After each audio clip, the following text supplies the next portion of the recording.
मुख्यमंत्री देवेंद्र फडणवीस यांनी खरात प्रकरणाबाबत महत्त्वाची माहिती दिली आहे। त्यांनी सांगितले की खरात संबंधित साक्षीदार योगेश भालेराव यांच्याकडे अनेक व्हिडिओ असल्याची माहिती समोर आली आहे।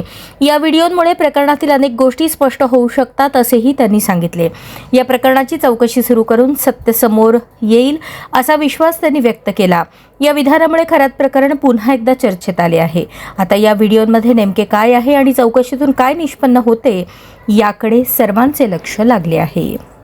अशोक खरात यांच्याशी संबंधित योगेश भालेराव या साक्षीदाराने काही व्हिडिओ तपास अधिकारी यांना दाखवले। त्यात व्हिडिओमध्ये एकूण 8 महिलांचे 35 व्हिडिओ असल्याचे समोर आले।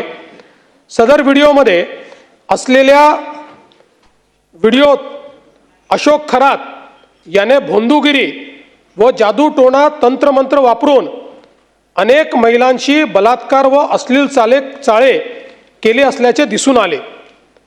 ज्या साक्षीदाराने व्हिडिओ पोलिसांसमोर दाखवण्याची हिम्मत केली त्या साक्षीदारास अशोक खरातकडून जीविताबाबतची भीती होती। तो सहजासहजी व्हिडिओ जप्ती देण्यास तयार नव्हता, अगर कागदोपत्री साक्षीदार होण्यासही तयार नव्हता। त्यास पोलिसांनी सुरक्षेची हमी दिली व त्यास कौशल्याने हाताळून त्याच्याकडून व्हिडिओ जप्त केले।